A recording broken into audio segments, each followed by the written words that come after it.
I think a lot of people like to focus a lot on 2017 in the gaming industry. It was a huge year for games. Nintendo released the Switch, a now unstoppable force in the gaming industry. We got major game releases like Persona 5, Nier Automata, Horizon Zero Dawn, Cuphead, Xenoblade 2, Mario Odyssey, Breath of the Wild, one of the biggest and most impactful games within the past decade. I mean, that list is just insane, all in one year. And yeah, it is a big year. Though, I think 2 years later, I feel 2019 was a big year, and just doesn't really get talked as much. 2019 saw the release of Kingdom Hearts 3. While a divisive game, a game that me and countless others had been waiting 13 years for, a new Mortal Kombat was released, Fire Emblem Three Houses came out, a new Pokemon generation happened, Devil May Cry saw a stellar return with 5, and also happened to be my personal favorite game of that year. No More Heroes saw a return with Travis Strikes Again, Resident Evil 2 Remake happened, creating one of the best survival horror games ever, and Sekiro, a just brutal game happened. But it was a great game from Software, and even though all those games came out, and yeah, DMC 5 was my game of the year, there was just one smaller game that was close to being my favorite. An indie game that I love dearly, and that game being Katana Zero, released back in April of 2019 and developed by Askiisoft. It's a game I'm really excited to share with you all today, and I hope that after watching this video, you'll think about going and picking up. But before you do that, let's talk about Katana Zero.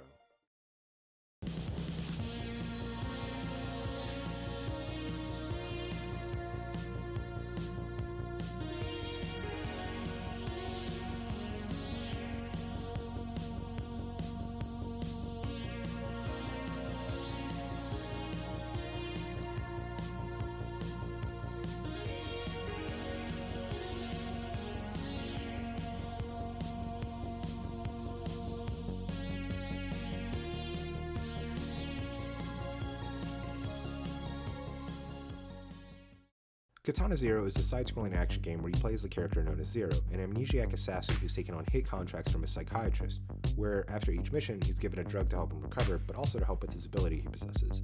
As you progress further into the story of Katana Zero, you begin to learn more about Zero and his past, but also learn why he's being ordered to kill individuals and how he got to where he currently is. Now, I personally really enjoy the story of Katana Zero. I won't give any details for spoilers' sakes, but I have heard a lot of people complain about how the story doesn't really have much payoff and that it's too confusing. Though I can't help but disagree, especially when games like Hotline Miami exist, which personally to me have a much more confusing narrative to follow than Katana Zero. I'm not saying the plot of Hotline is bad, but just that game seems to get a pass by a lot of people more than Katana Zero does. I think learning more about Zero is highly compelling. He's a character we know so little about, but as the story progresses, becomes much more layered. Your perspective on the conversations he has with characters really changing once you beat the game. A lot of reviews online have said that these dialogue choices don't matter in the overall story, but I think they just allow players to form their own experience with the game and Zero as a character, giving him a different layer than most in my eyes. I also think your constant interactions with other characters are charming. The whole dialogue system creating fun scenarios for your own playthrough. You can choose to be a dickhead to everyone around you, or be a pretty chill guy. I personally think the story for Katana Zero is great. It's got interesting characters and a compelling story to me. I personally think critics have gone a little too hard on the story, but that's just my opinion. Now, the one thing me and many others have agreed on is this game's overall presentation and gameplay. Ever since I saw the announcement trailer for the game back in March of 2018, I fell in love with the game. The neo-noir art style appealed to me heavily, the sprite work in the game being some of the best I've ever seen in a game, the animations within the game also being done incredibly well, each sprite having fluid animation, that being seen especially in its combat. Along with its beautiful sprite work and amazing animations, this game also just has a phenomenal soundtrack and great use of sound design. Each bullet you deflect making this quick piercing sound, or whenever you slash through an enemy, you can hear the weight of the enemy hitting the floor.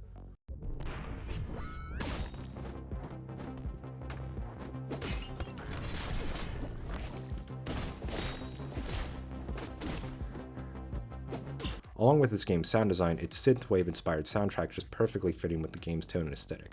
Unlike other games I've talked about on this channel, this is the only one I own on vinyl, and I have to say, I couldn't be happier that I do. Just like Jet Set Radio, I highly recommend you all go listen to the soundtrack, both links to Jet Set and this one being down below. Now, I've talked a lot about the story, aesthetic, and sound of the game, so now I think it's time for me to talk about the gameplay. And about the gameplay, is just good. Like, it's good game. That's all I gotta say. All jokes aside, I think Katana Zero has some of the best side-scrolling hack-and-slash combat I've ever played. This game obviously takes inspiration from Hotline Miami and its gore and one-hit kill from enemies. In each level of the game, you play a simulation of how you plan on running through the actual level. You see, Zero has the ability of precognition, allowing him to see the future and allowing you as the player to plan out how you're going to tackle the level. So, when you fully beat a level, you see how your plan went out in real time. I can't express the gratitude I get from seeing my plan work out once I've beaten a level.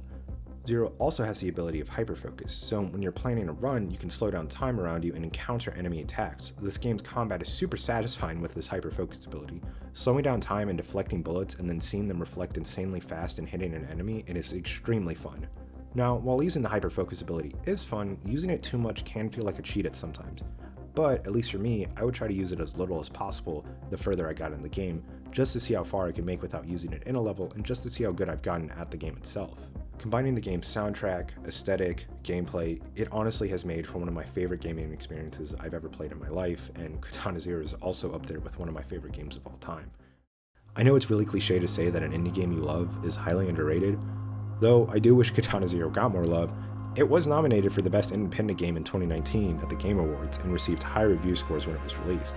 The game financially was also a success, selling over 500,000 copies, which is insane for a game on this level and being made by a mostly one-person team.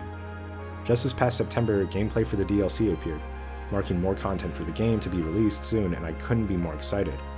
I really love this game, and I really hope that once the DLC comes out, people will be talking about it again and giving it more spotlight. But for now, I'm just happy to have been able to experience this incredible game, and I'm hoping that after watching this video, all of you will go try Katana Zero. Everyone, I want to say thank you again for watching my video. This channel recently passed 500 views, which is just incredible to me. Thank you to everyone who's been supporting me and making these videos. It means the world to me.